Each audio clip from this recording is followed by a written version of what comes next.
This is AJ Wachtel. Welcome to my podcast, Wachtelligence, where I discuss with my guests the past, present, and future of the local and national music scene with a focus on Boston and New England.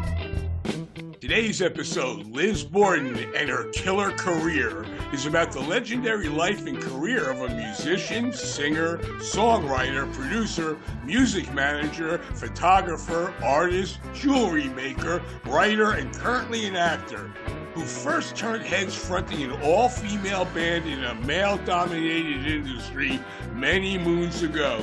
And today has music credits on many movies and TV shows, is the author of 4 books of poetry, stories, and photographs, and even a children's book of facts on bees, bugs, and butterflies. Liz has released 9 records and still plays live shows and records, and she manages and produces an all-female group songstress today. Borden has been playing in clubs since she was 13 years old, and her punk persona on stage and off has set standards since before she was a long-time Jamaica Plains, Massachusetts resident, and she still is sharp today at her current location on the left coast in LA and Palm Springs, California. Liz has toured with the Ramones, Cheap Trick, Spinal Tap, Flock of Seagulls, and many more, and now she's sitting here holding court with me. Welcome to Wachtelligence, Liz. Thank you. I'm happy to be here. Happy to see you. It's been a while. All right. Yeah. Now, first, you were born and you're from New York, and you have a brother and sister, but they're not musicians. Tell me about, growing up in New York. I loved growing up in New York. I was there until I was 13 years old. My parents got divorced somewhere between when I was 8 and 10 years old. So my father stayed in New York. My mother made me go to Boston. I wasn't happy at first, but I grew to love it. And I just loved the culture of New York. It's still to this day one of my places to be. I feel that the schools were very open culturally. I did not experience any racism in the schools there at that time. And it's just a wonderful city that you can experience so many things in.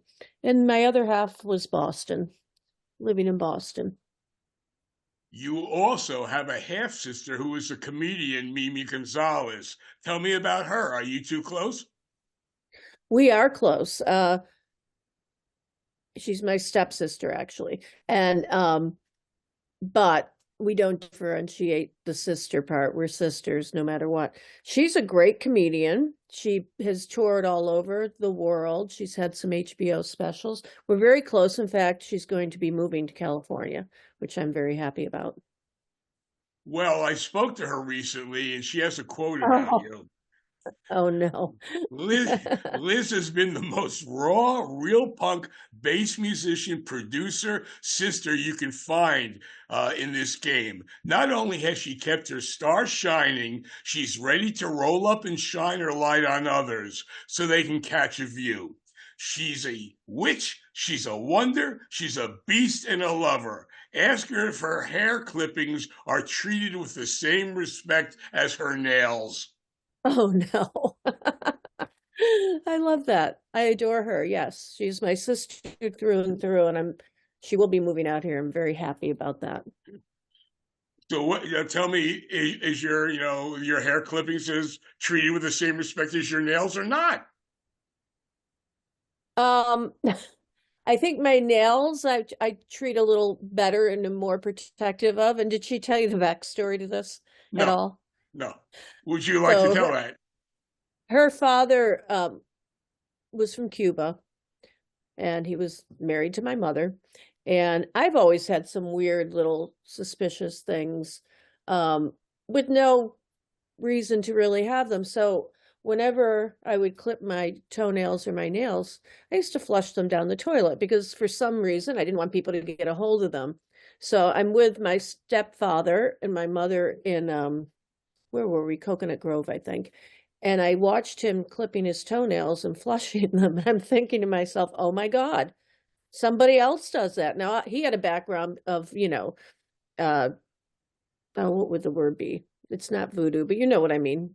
in his Cuban culture, he was very suspicious about curses and things. And and Mimi knows that the two of us were doing that, and she finds it very funny. And a lot of people find it weird or funny. But that's what I was doing at that point in my life. So flushing my nails. All right, well, you came to Boston. How'd you meet Rita Lavacchia, the great guitarist, the girl guitarist, and that you started Lizzie Borden and the Axes with? Let's see. So I was hanging out with Joan Jett. She was doing 2 shows in a row at the Rat. This is between the Runaways and before I Love Rock and Roll took off. And her and Kenny had pressed her album, and they were peddling it basically out of their cars and going to radio stations. And Joan was booked for 2 shows at the Rat, and Rita somehow, well, it wasn't too hard, I don't think, to get backstage at the Rat, but Rita ended up there with a group of her friends one night, and we were just talking. You know, back then, Rita and girls of that age didn't have that many role models. So Joan playing guitar, or Susie Quattro, or somebody from Fanny, you know, so she was just thrilled to have Joan there. And she came backstage both nights, and we started talking. And then she realized that I was living between New York and Boston, and I was more in Boston. And she just asked if I'd be in the band. And at first I was like, oh, I don't think so. But then she won me over. I was thrilled. She also gave me my first bass. Rita traded in 2 of her guitars way back then, whatever year that was. And I came over one day and she handed me this beautiful blue Rickenbacker.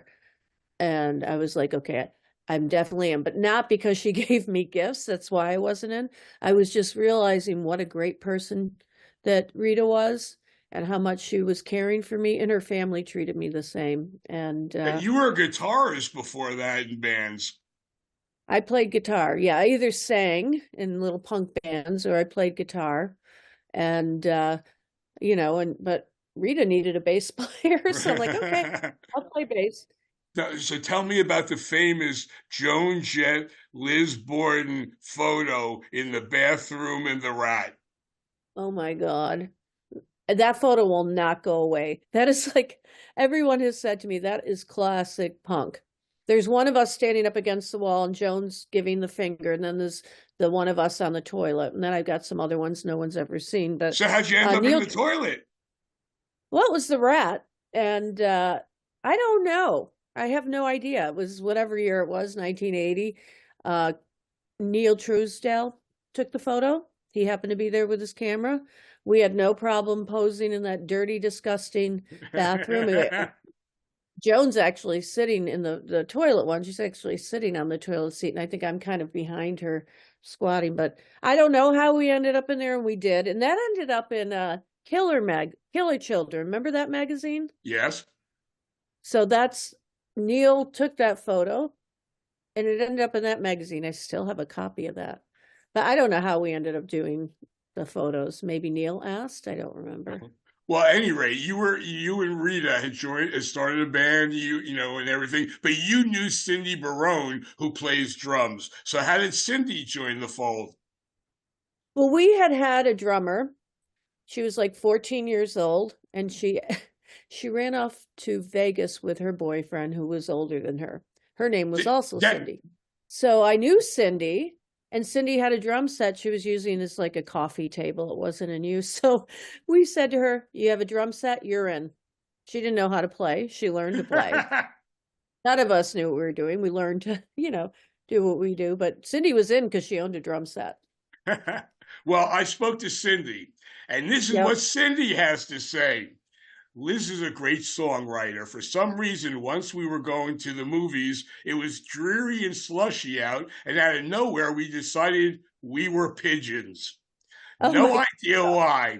Also, the time we were being courted by record companies, and they sent us to this exclusive store in New York to buy clothes, and there were live animals in the store and offered us cocaine and drinks. Totally not our thing. And we were both traumatized by having people climb all over us, trying to fit outfits on us. Liz stood in front of my dressing room and wouldn't allow anyone in. she was a whooping size 0 at the time. Yes. Oh my God. Yeah. So with okay, where do I start with what she said? As far as the clothes shopping, so I don't know who hired them, the label, the management. They hired makeover people for us. Now you know what we looked like. We're little punk rocker street kids, you know. They didn't like the way we looked. They wanted us softer. They wanted us more girly. They wanted this What, and that. makeup, clothes, and hair. Yeah. So they hire a makeup person and makeover people that are going to dress us. So we're in New York City. The first part is where she's talking about that store with the live animals. You go in, first thing they did, and obviously this isn't happening now. It was early 80s or somewhere in the 80s. And first thing they do is offer you champagne. Then they see you're spending more money. Then I think it was pot or something after that. And then you work up to the cocaine. And none of us were doing drugs at the time.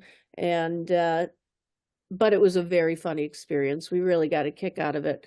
And so when I would stand in front of her dressing room, they were trying to, I actually was lucky. They left me in black and but the rest of Lizzie Borden, the exes were tortured. So but at first, before they settled leave Liz in black because she's not going to cooperate with us with the clothing, they were trying to make me wear striped and polka dot Betsy Johnson like girly dresses, and they were trying to make Cindy look at something, and they're like, so these are professional dressers. They're used to ripping the clothes off the, you know, the showbiz people, whoever they're working with, and they were even touching, like they even fitted us for underwear, which we did not like. So they're like trying to put our bras on, and Cindy was having a meltdown, and I'm like, stop touching me. So I blocked her dressing room, and I was going to take them down at size 0. So I was just like, it's a very funny memory for us. But at the time, it was a little traumatizing because people would not leave us alone with our appearance and with our clothing, and it got annoying after a while.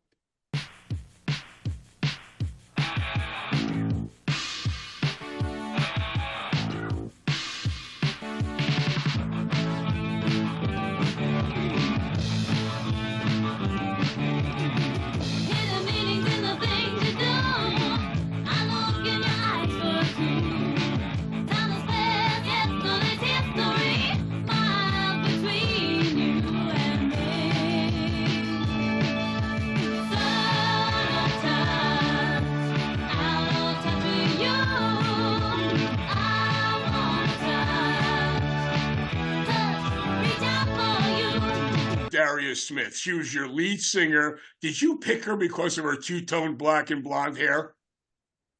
Well, when I first met her, I don't know. I'd have to look at photos. I don't think she had that at first, but she had it quickly right away. And we picked her because she was a great person, great disposition, easy to work with, but wouldn't take crap from me or anyone. We knew her brother, you know, and eventually she made the smart decision to become a veterinarian and leave us. And that's when we got Heather, the singer that we were, you know, popular with. Well, you had 5 people before Heather. I kind of just skip in my mind between Daria and Heather because those are the people that we were known with. And yes, we did try out some singers. One lasted a couple of hours, and that. But you know, once Daria became a veterinarian, you're right, we did have to seek out new singers. But we all took our pets to Daria, so that worked out for us and her. I think it was a smart decision on her part to become a veterinarian. So we missed her, but she was always, to this day, she's still in our lives. Well, you wanted to hear how you sounded, so you went into the studio and recorded a 2-song demo, Hearts on Loan and I'm in Love. And Oedipus featured you as the Artist of the Week on the Rock of Boston, WBCN. You wanted to expand your sound, and you added Kathy Perry from the band Wizard on keys and vocals. Tell me about that era. I don't know if we added her after the first year or the second year.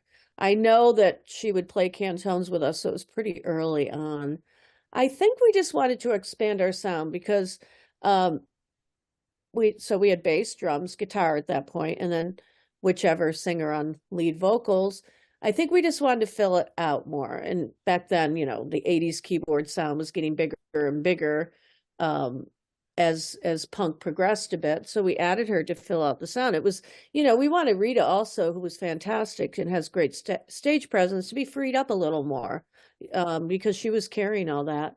And it just worked out. I cannot tell you. I think we found Kelly maybe through a Phoenix ad, as people did back then, the Boston Phoenix newspaper. And she lived in Woburn, and that's where Rita was from. So, it all fit together. We rehearsed out there too. Well, And she was with us. you recorded another two-song demo, Soldier Boy and Distant Whispers, and you started touring. Was Soldier Boy a cover of the Shirelles song?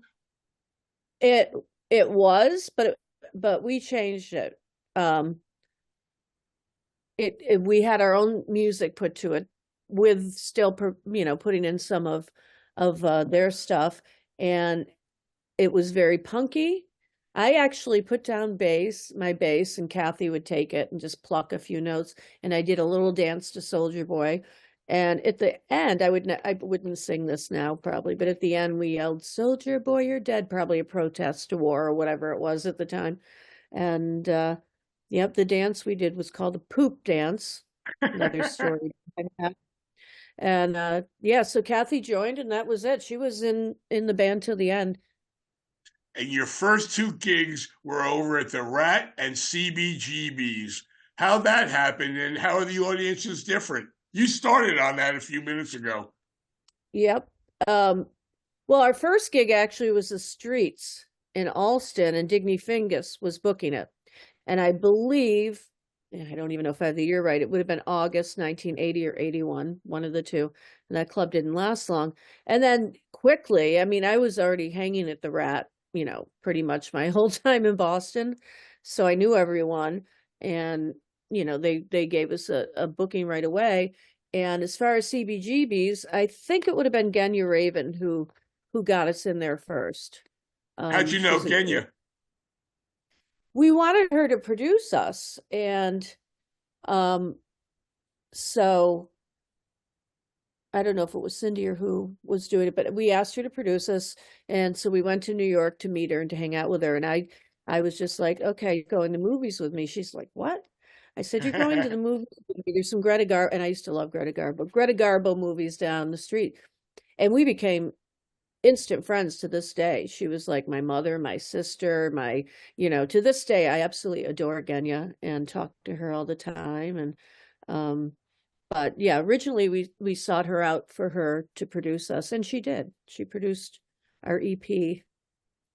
Well, I spoke to Kathy Perry, and her quote is, "Liz is a passionate musician and a brilliant lyricist. Prior to Heather joining, she was also very fond of helping lead singers create big hair for stage. Lots of teasing in Aquanet." We joke that we ruined the ozone layer on our own. Liz Borden actors. We joke about that because I can't ever remember not having a can of Aquanet in our presence. Maybe even case.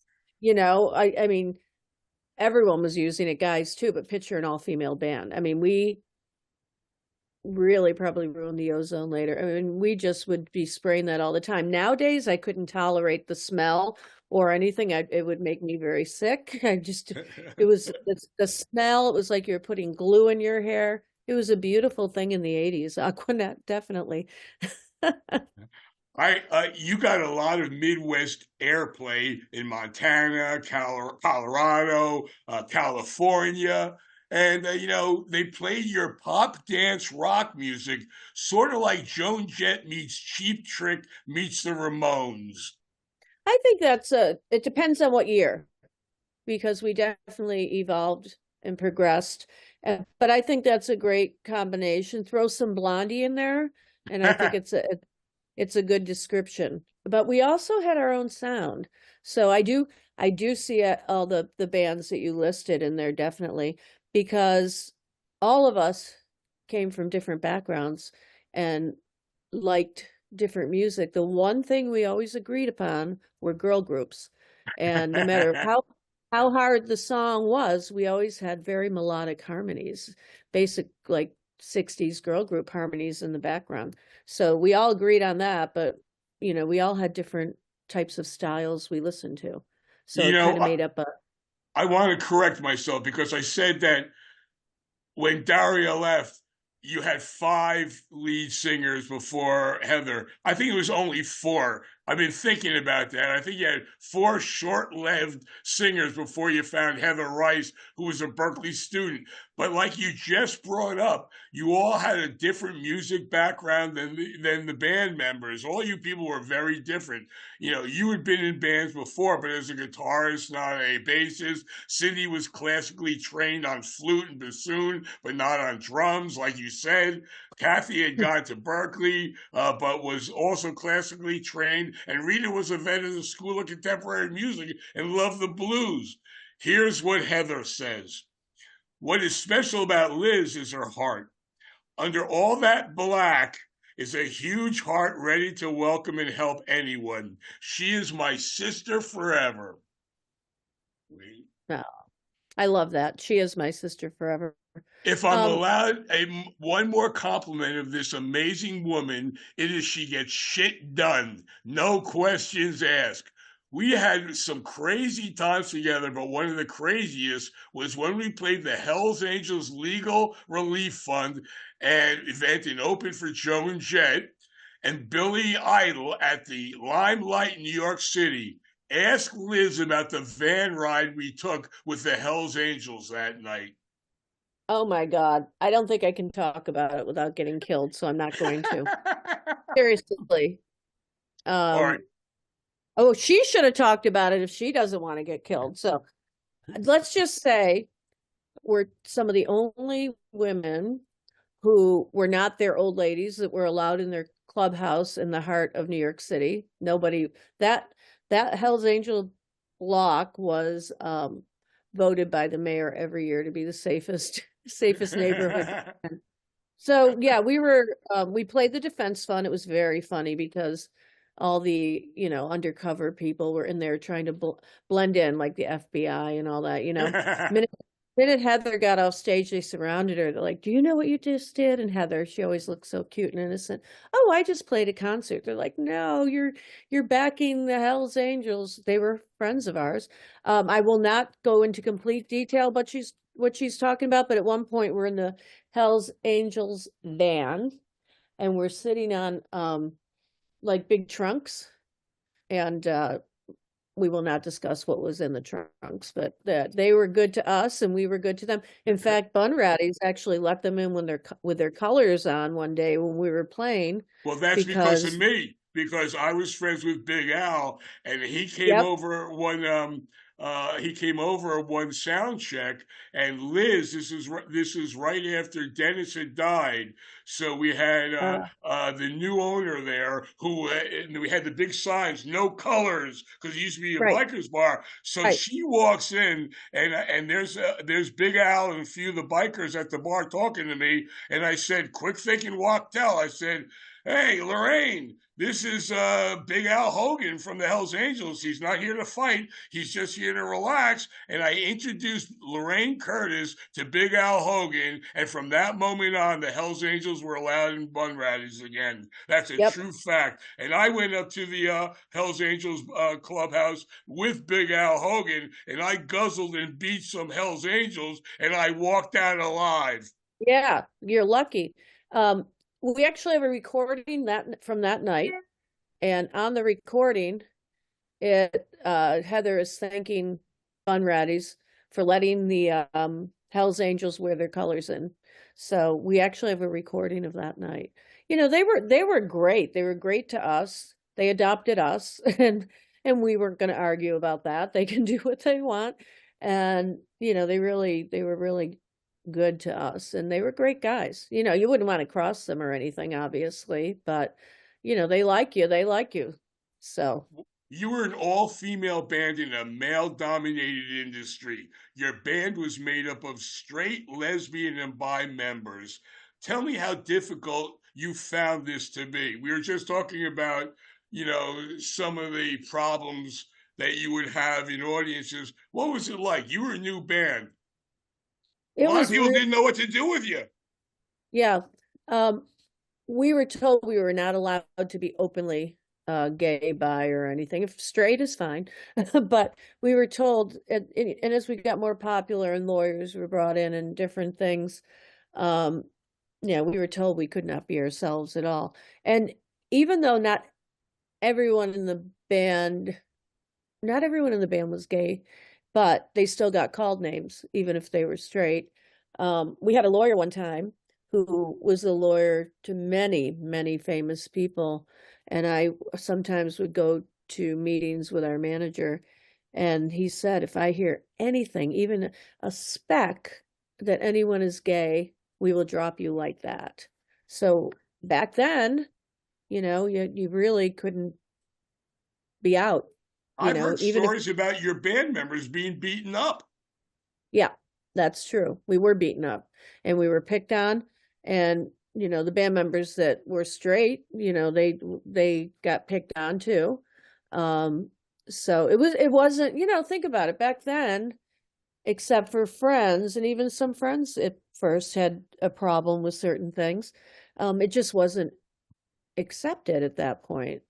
And we couldn't be ourselves. And yes, we did get tortured here and there, and in some fights and stuff, but obviously it's better nowadays in music anyway. How so? And if you look at a lot of artists that are out now, everything from transgender to and again, I don't know all the pronouns, I apologize, so we're going to use old ones, who are bi, gay, or whatever. It's just more accepted and accepted. I can't even talk today. And they're not getting beat up, and they're getting signed no matter what they identify as or what their, preference is. And there's so many women and men, but so many women that are openly gay or whatever they identify as nowadays, and they're doing it. So if we helped in any way, that's great. If we got tortured and could open doors, that's fantastic. I So remember hearing about a rat bouncer squirted something that stung into your eye while you were performing. You jumped off the stage, grabbed a chair, and started bashing him. Fact or fiction? fact. Fact. We were, I think it was Halloween. I'm not sure. We're on the rat stage, and I don't remember which one did this. And they started squirting something at us, and it burned. I don't know what it was to this day. Burned. Now, I've only gotten completely angry to the point of blacking out a couple times in my life, and that was one of them. And I think one reason it hit me so hard is the rat was pretty much my home, Yeah. right? I was treated different when I wasn't in Lizzie Borden the X's at the rat, when I was just one of the gang there. That really upset me. The fact that a couple of these bouncers were supposed friends. And and all I know is I was on stage and I was just sick of my band being picked on. And again, I probably weighed 80 pounds. All I remember is kind of blacking out, leaping off the stage onto the bouncers. I picked up chairs and just started like bashing and bashing. Good for And you. I remember Doug Quintel, he was in the Syphiloids and other bands, grabbing me by my waist and dragging me out to the parking lot, the back, Yeah. just trying to calm me down. Now, Jimmy Harold, who I adored, found out about this and fired a couple bouncers, but a couple he just made apologize. And he felt really bad it happened. And we played there many times after that, many times before that. It was just whatever the reason was for doing it that night. It just hit me in a way that it filled with like rage. This is one of my homes and you're doing this. So it's a true story. Yep. You had a Harvard student, Steve Fulton, as your road manager for all those years. He once Yep. told me about a racist story about Grover's on the North Shore when you were playing there. and I never gave that club another word of press. But let me tell you this: I don't know if he ever told you. You were, I think it was the Liz Borden band was playing up in Grover's, and he was up there in the North Shore as a couple of days before you were playing. So he saw a guy out on a ladder putting the stuff in the putting the names on the board for people to see, and he started talking to the guy, and the guy started using like I mean, really disrespectful, and said, don't come around here. We don't like your kind, or whatever. And it was a real racist thing. And you know what? I never gave that club. Once Steve Fulton, he is still a good friend of mine today because I met him through you. And why don't you tell me about that? Did you know about that story? I don't think I knew about that story, but I have other stories. He's our road crew. Tommy Duncan's the road manager of Lizzie Borden the Axes. We went through a few things with Steve as far as racism goes, and I do believe that story because people were so racist back then around Massachusetts. And we got booked at, of all places, the Willard Hotel in Washington, D.C., and of all things, we were playing a bat mitzvah, and we actually played Punk Covenant. I used to have a copy of that, but they, believe it or not, and this is in the 80s, they would not let Steve go in the front door, and we did not like that. And I don't remember if I he don't may have like gone. it 40 years later. No, I don't like it at all. So we played our show, we got paid, but we let them know how awful it is that they would not let him in the front door. It was just Good. we just couldn't believe it. Not only was he, I mean, we're all still work together, we're one big family, and Steve was the bass player for my band Lava Beat too. And to this day, we're all stick together, it's Well, here's a that'll never quote change. from Steve. Liz is one of the fiercest friends you will ever meet. As hungry as she is talented, she will drop it all for her friends. I am lucky to call her my friend and blessed that my kids call her family. Ask her about the time being carried through windows as the only way to get to and from the stage at MIT, or the special case just for Aquanet. We touched on Aquanet already, so we can skip that. I think it was some show we did. It may have been MIT, and it was so crowded, packed. We could not even get to the exit. We could not even get to backstage. And now we would push the road crew jokingly to see how far they'd cater to us and our whims. And they had carried us before. I made them carry us on stage one time just to laugh about it. But that night we actually needed them to carry us because we could not get out and through the crowd. And I believe stage right, I don't know, to one side of the stage were windows. The only way we could get out was through those windows. So the road crew just grabbed each of us and did exit through the windows. Yeah, that's a true story. It's All right, funny. getting back, I should have asked you this before, but do you see yourself today as someone of a spokesperson for the LGBT community? No, I don't.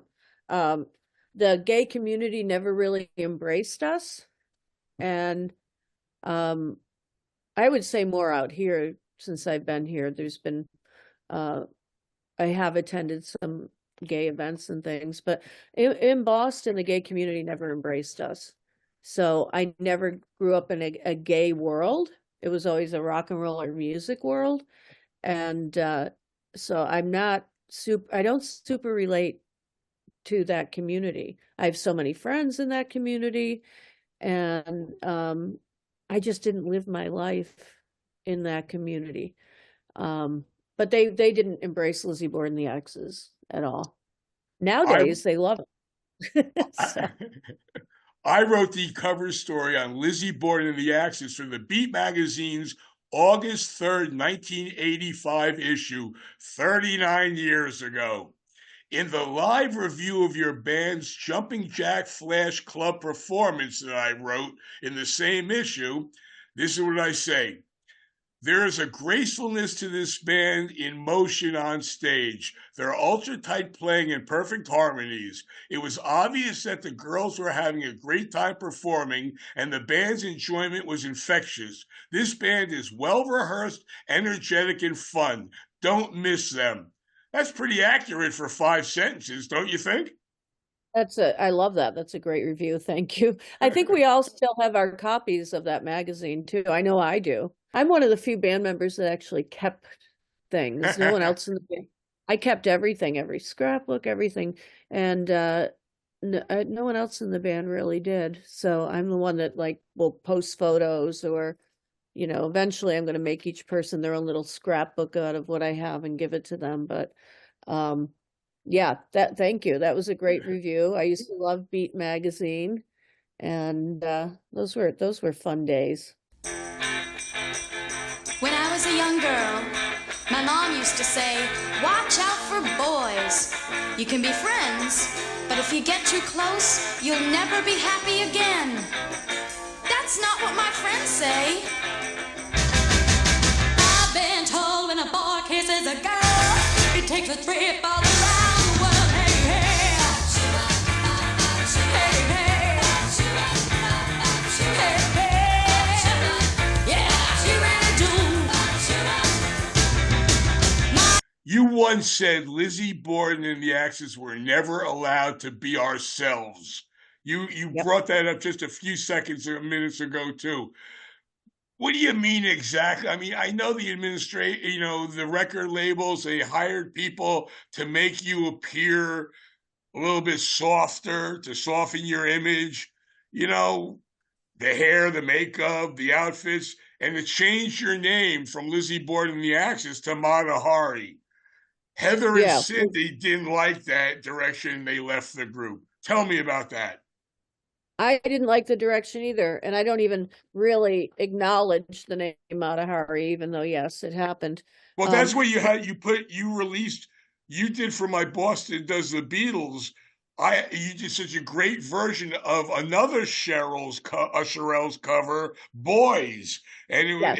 it was great. But you had it under Mata Hari, and I remember you telling me, AJ, please don't put under Lizzie Borden the Axes. I'm getting enough shit as it is. Yep. Yeah. Well, the band broke up shortly after because, the Mataharis. So we couldn't be ourselves because of things I told you earlier. We could not show any affection unless it was straight in public. We weren't allowed to say certain things. People were really trying to control our image and control us. But they were interested in, most of us were city kids. I hung out basically in the streets with my friends. They just didn't sell us. The Go-Go's went through the same thing too. They were a punk rock band. Belinda Carlisle had short, spiky hair, and they really fluffed them out also. So it was just we were told that we couldn't do things, so we couldn't be ourselves. We could be ourselves amongst our friends, or if we're hanging out in Boston clubs a bit. But even if I was hanging out in a club, I was afraid to show any affection or do anything that would rock the boat with all the companies and things. So, we're talking about some negative things. There were a lot of fun times too, but obviously the negative things stick with you. So, Well, your final yeah. gig, like you said, was a couple of years later in 1990. Then you and Rita started Lava Beat, which you mentioned, and a side project, The Adventure Girls. Then you switched back to guitar and formed the Finch family. Right? Now, the Finch family, were they named after the two To Kill a Mockingbird family? No. The Finch family, I had started the band and we did not have a name. And I'm home one day. I had a bunch of little finch birds in a cage. and so I don't remember if it was for a gig or an interview, whatever. I had to have a name that minute because we had been putting it off. So I just looked at my birds. I said, "Oh, the Finch family." And then at one point, I had T-shirts hand drawn by me with a finch on it, and it was kind of like a tribute to the Partridge Family too at that point. But I You were just playing came up with guitar, right? yeah, I You were played guitar in Lava Beat also. I fronted, but I also played some guitar in that. But in Finch Family, it was total guitar. and now And it's the Liz Borden band. no, that's gone too. So What's it now? well, it's been just under my name. My new single comes out April 26th. It's been just under my name for a few years. And then recently, members of my band, the Finch Family, live out here. We've been rehearsing together. So we're going to bring the Finch Family back too, in addition to my Liz Borden stuff. So we're having fun with that. So Liz, tell me about your new single. What's the name of it? What'd you do? Where'd you record it? Who's on it? So the new single is called Some People's Kids, and I'm signed to Code 213 Records. It's my second single with them. It comes out on the April 26th. It's about basically being an aging rock star musician who has always been cool, but the kids don't see that. You know how kids think, and I was the same way. You look at an older person, you're like, oh, they're old. Yeah. So that's what the song's about. And it's getting people who have heard it already, friends, family, all that. They think it's really good, and I'm happy with the song. Part of it was recorded in North Reading at the Den Studios with Doug Batchelder, and the other part I did my vocals and stuff out here. Beauty of digital music. Just send it back and forth to Doug. Who plays on it? Doug plays on it. I'm on it, and a bunch of other musicians. I don't even know some of their names. I hate to say it, but Doug had all that done. And so he did it there in North Reading. And when I lived in Massachusetts, I recorded with Doug a lot. And then I have my own little home thing here where I can do my vocals and things. So it was recorded on both coasts.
Let's talk about your acting career.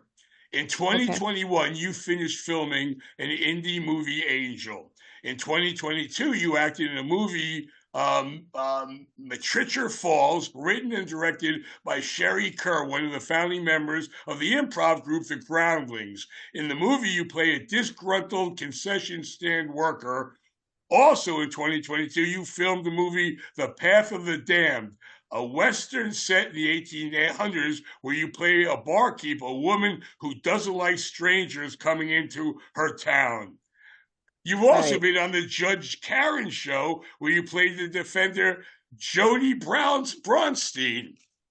That's right. Jody from Boca Raton. All right. Now you remember a few weeks ago when I told you we could blur the images of reality and fantasy a bit and start a great new Liz Borden rumor or myth on this episode. And I gave you examples of you being a guest of a Thai prison, you being related to Al Capone, you once placing in an Iditarod dog sled race in Alaska, and I asked you which one you wanted to focus on, and you laughed and said all of them. So on that, I so like the on rumors. on that note, I contacted my old friend, Stephen Pearl, famous comedian, originally from New York City, Robin Williams, Mork's friend, then off to the left coast, and he's now headlining in Las Vegas. And he told me about you.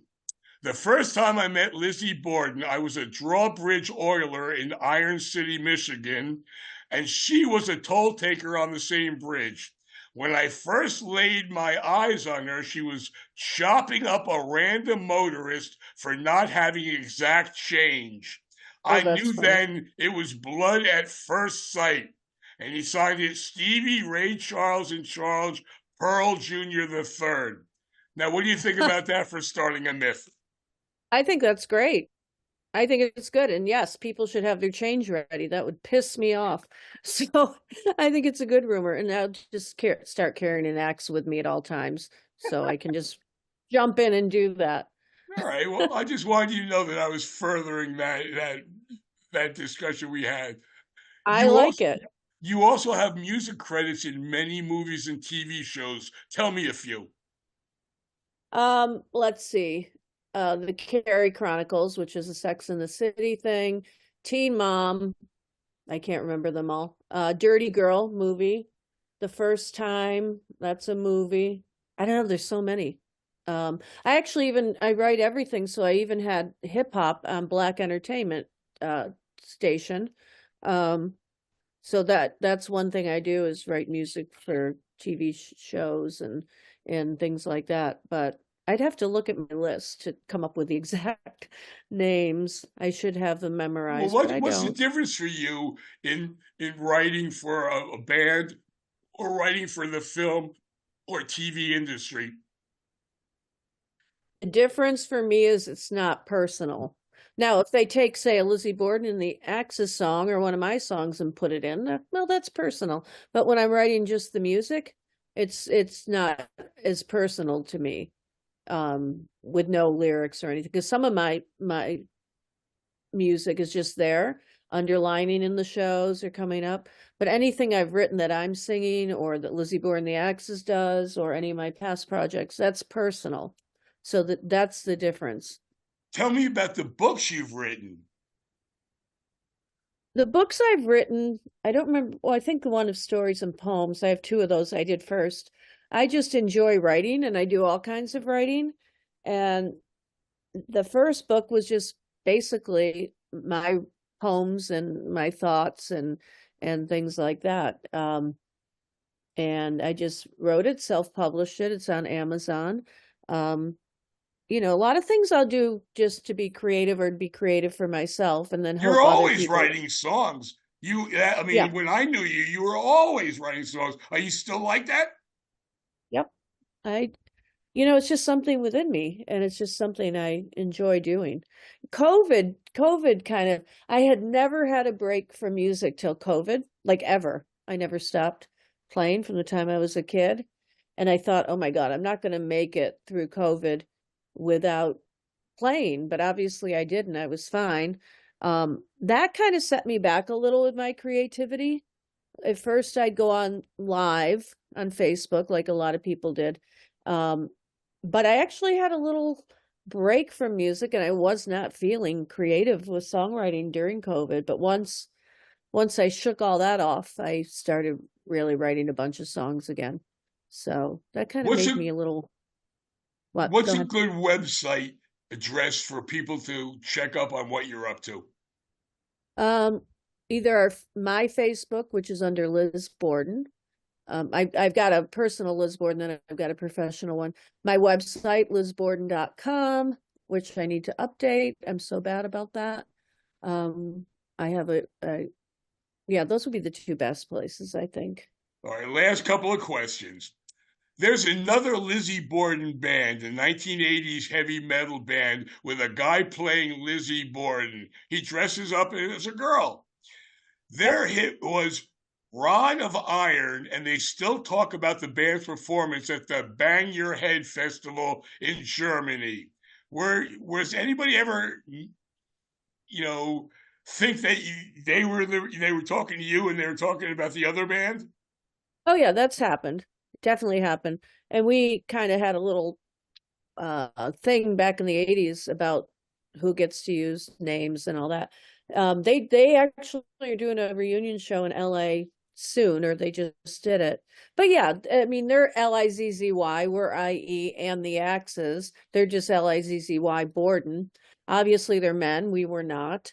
But it has happened, but not as much as it possibly could have. So, and Well, they're it would have times where happened there's more if you would have done a cover of the Lizzy Borden band hit Rod of Iron or whatever. yeah. So we just coexist with the names, it's all good. It's all good. So yeah, but I did see that they're playing in LA as a reunion. Did you ever meet them? No. Okay, okay. Doesn't mean I won't. We're both out here. What do you think your legacy should be in the Boston Music History Archives and just in music history archives? That's a good question. What I would like it to be, and actually I'll tell you what happened at a show. What I'd like it to be is that I broke some ground to make life easier for female musicians. Sorry, people keep doing this. I'm trying to turn it off. I had done a show, Cherie Curry, who's a good friend of mine, and she flew in. We did one of the hot stove cool music things. Yeah. In February 2020, right before everything hit the fan with COVID. And I was backstage, and a lot of those women that played it, Band of Our Own, all the women in that came up to me, and they were actually thanking me for what I've done. And it really moved me because I didn't always get thanks. But these women who are a little younger than me came and acknowledged that, and acknowledged that they enjoyed my music, and that they acknowledged that Lizzie Borden the Axes helped them, broke ground. So that to me was one of the best compliments or awards I could ever have. Do you have any advice for any young musicians or artists trying to get their work seen or heard today? I do. One of the first things I tell people is remember why you started playing, because if you start progressing in the business, it gets crazy, and all these people are at you and stuff, and you kind of, it's not a good feeling always. So you got to think back to why you started playing music and try to find that again. And the second thing I always say is learn everything about the business. Even if you have a manager, go to the meetings with the manager. Just listen, take it all in, because there's a lot of good people in this business, but there's a lot of people who want to screw you over too. So it's just smart to learn every piece of the business. I'm going to ask you the question I ask all of my guests, the last question for the Wachtelligence episode. What was the first concert you ever attended? That is a good question, and I don't know, because my mother used to, when I was a baby, take me to concerts. And I know one day she took, and I don't know which college, took me to an all-day concert jam. I remember getting a little Wonder Woman shield painted on my hand. I was very, very young. So I'm not sure about that. The first one on my own, well, my parents would drop me. Well, this is when I was younger. My parents would drop me off at concerts, which I would never do to my child that young. Sonny and Cher I saw the Osmond Brothers. I saw the Jackson 5 when I was younger. So that type of concert. As far as being a little older, it could have been Blondie or Patti Smith. Not counting local music, just bigger shows. So it could have been that. But my mother took me to all kinds of shows when I was a baby, and I'm not sure what the first one was. Liz, thank you so much for being a guest on my podcast, Wachtelligence. It was great seeing you again. Thank you. I enjoyed this. Thank you for asking me to do it. Thanks so much for listening to this episode of Wachtelligence. You can connect with me on Facebook at Wachtelligence. Thanks to my producers, my son Harrison and David Schwartz, and Harvey Brooks for my theme song. Don't forget to subscribe. I don't care what you think of me.